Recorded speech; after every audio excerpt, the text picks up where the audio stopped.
Yeah, so I have just posted a public video about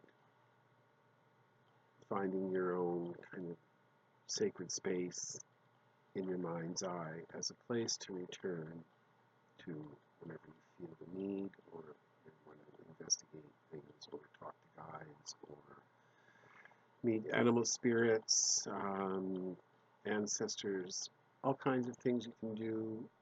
But what it's about is creating that space in your own consciousness where there's some consistency and you can return. Now, why I wanted to post that or create that in its instructional form, it's not actually like my usual postings where I'm giving the viewer to participate and do it. It's more kind of about it. And this is sort of the next chapter there, but it is not public. And maybe for a couple. Um, that's about it. So I'll give you an invite. You know who you are, or you don't yet. So, shall I say, a friend, an associates of mine had an 888 Lionsgate magical event, and people were invited to participate in their own way. So I did, and I commenced that process by going to my astral plane strawberry fields that I have established many years ago that am able to return to in meditations. So I call it accessing the astral plane through my tree and stone hub, as I previously described, but doing a little creative visualization meditation. And I see this great tree on a green hillside with some rocks at the roots, and there's actual hollow and a chamber to enter in the roots and rocks for this little cavern. So I go in there in the mind's eye, and there's and then another doorway that goes to my alpine lake. Not alpine, there's trees around, trees. Woodland mountain lake at twilight. So it's twilight there. And what happened was, I have over years come to know that there's a path along the lake that then veers along this sort of Grecian patio where I've met a guide before and other experiences, and it goes along into this clearing on a rise, not a cliff, but kind of a rise where you can kind of see a view of the valley. And of course, it's twilight and you can't see much, but you can see that there's like a little town below. And I've yet to investigate that town, but it seems to me it is like a place for the fae. And at this clearing, there was places to sit and logs and rocks, and there was like a little campfire area. And it is in this little clearing where I have worked with gnomes and fairies and come to meet them, and they've met me. And so I went there because I also have in the past met my maternal grandmother there. And her name is quite fun. Her name is Marguerite, but she went by, as far as I know, most of her life as Mutzi, Mutzi, Grandma Mutzi. She was always Grandma Mutzi to us. And she was a very petite woman, very pretty in her time, and she was quite the, what's the term? Well, she was hip for the 20s, for sure. I have a picture of her from like, I think, 1922 or something, year before my mother was born, um, by her. And she had like this wild kind of afro perm and was wearing leopard print blouse, a skirt that probably didn't go to past the knees. So yeah, quite the little hip. Trying to remember the name of her. The name is the 20s, wearing 20s gals. And of course, the man she married was a good union worker, but also a professional boxer. Probably when they met, Grandpa Frank. So I'm sure they knew where to find the speakeasies. And so I met her there. And one of my favorite Fey gnomes was there at the circle at the bluff, at the clearing. There's a small fire there. And I recognized too then that my mother was there. And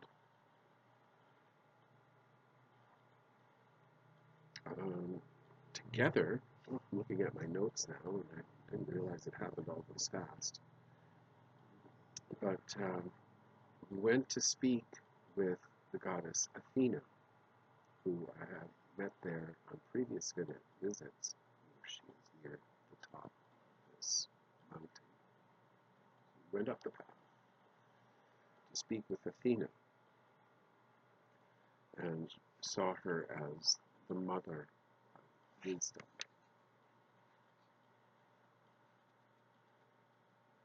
And asking for help and aid and abundance that I may give, have more to give. I had some tears. I was very emotional. And after we met with Athena, came back down the trail to this clearing. It was still my mother and her mother there, and I, and a gnome, gnome god, and some flying fairies, sparkling light. And I have a big project right now, is going back to kind of bring to kind of some completion. I've developed this tarot deck that I'm working on getting illustrated, and it is, I've tried illustrating it myself, and I've tried experimenting with it. I just need somebody who can draw. So we're getting involved in that, and it's gone through several evolutions over the years. At one point, I was going to call it the tarot, Christ Consciousness Tarot, because it's a tarot deck based upon the Gospels. So 4 suits, 4 Gospels, and it's about using each card is representative of a chapter, a verse from the Gospels. And I've since, however, decided to call it, now that I found that it's public domain, it will be called the What Would Jesus Do Tarot. Because all the cards, of course, there's court cards about characters from the Gospels, suitably organized, in my opinion. And but each card is something that Jesus said or did, or something that happened to him. It is not so much about the stories he tells. It is about things he said and did that are appropriate for each card. And there, I ain't no Christian. I'm a very lapsed Catholic. But, so I saw a version of Jesus there with my grandmother. And got the idea that I should include him in this work, in completing this deck. He is there. In the astral, he appears as just a normal dude. He ain't glowing, he ain't got no halo. He's a normal dude. Which is basically my response to, if I ever get asked about Jesus, it's sort of, well, I think he was a great guy. And probably sort of had some wisdom and I think he's fine with that. That's where I saw him in this meditation. I then saw, again, Athena, again, kind of appeared, in a more normal size, because when I see her at the top of the mountain, she is like, whoa, like a giant Brigitte. She is a 50-foot tall woman or more, huge being. But I saw her in a more normal kind of human, almost state, maybe about, but still tall. And she reassured me that she is with me and there. So I think this was a big part of my 888 meditation, is reinforcing that bond to Athena that I've had since I had a vision of her as a young man. And encouragement to kind of, maybe now's the time to really get going on this deck.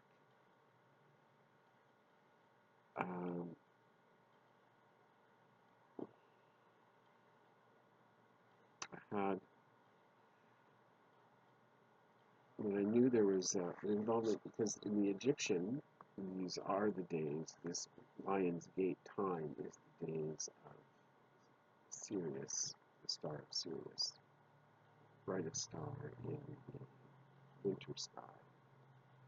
But here in the middle of the summer is when the sun is in those places, near Sirius. And so I got out of meditation and had to look at my app, my sky view map, to find out where Sirius was. And it was sort of in the southeast corner on the equator, right on the equator. And something about through the crown of the Elohim, because I did see this vision of a lion at the beginning, and it came back again at the end. And it was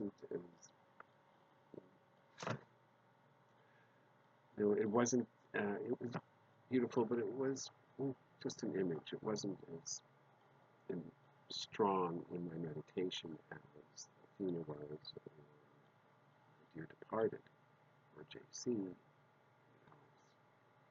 the Noni Guys and Fairies. But there it was, but what came to me was this through the crown of the Elohim, of the lion. Something about this serious energy coming through the crown. So this great lion image with a crown. And this light coming through. So something about this energy is through the crown of the Elohim. And of course, in the Hermetics, Elohim is where we draw. Is the word, is the God name with Leo.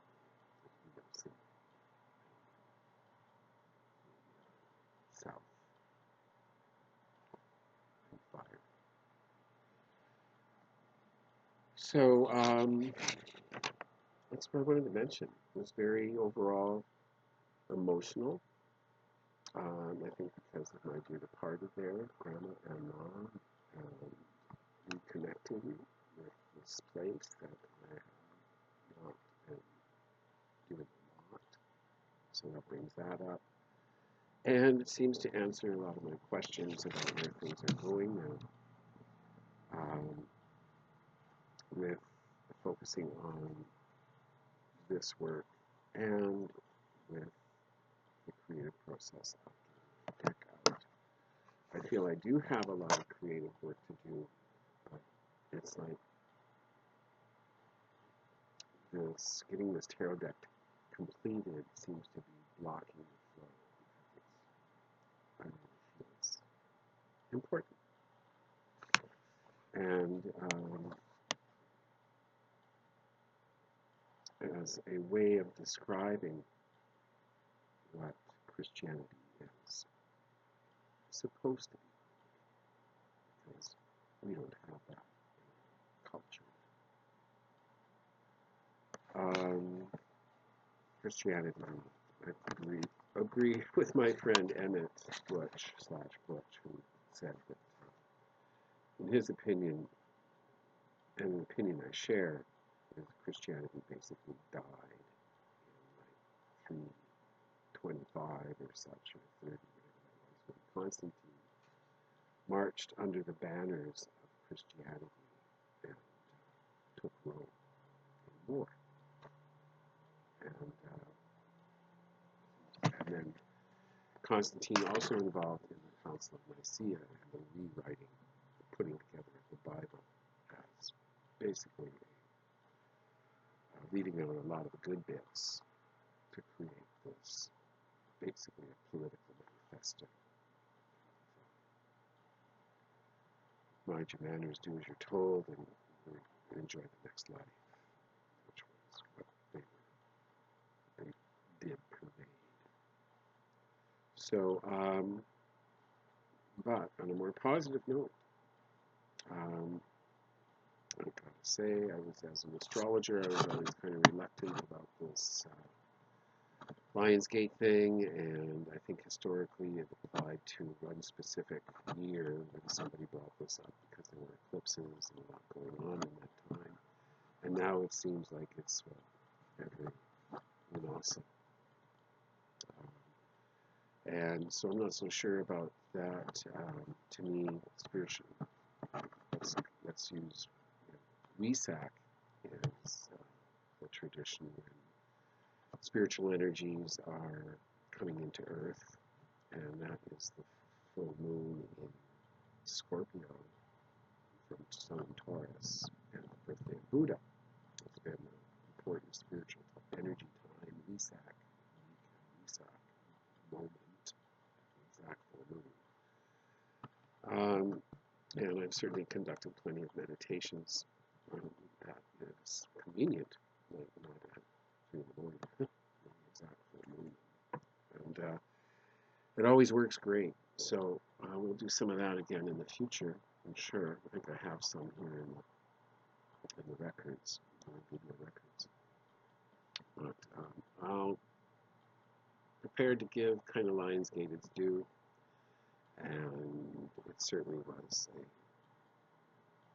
strong and significant experience for me this time.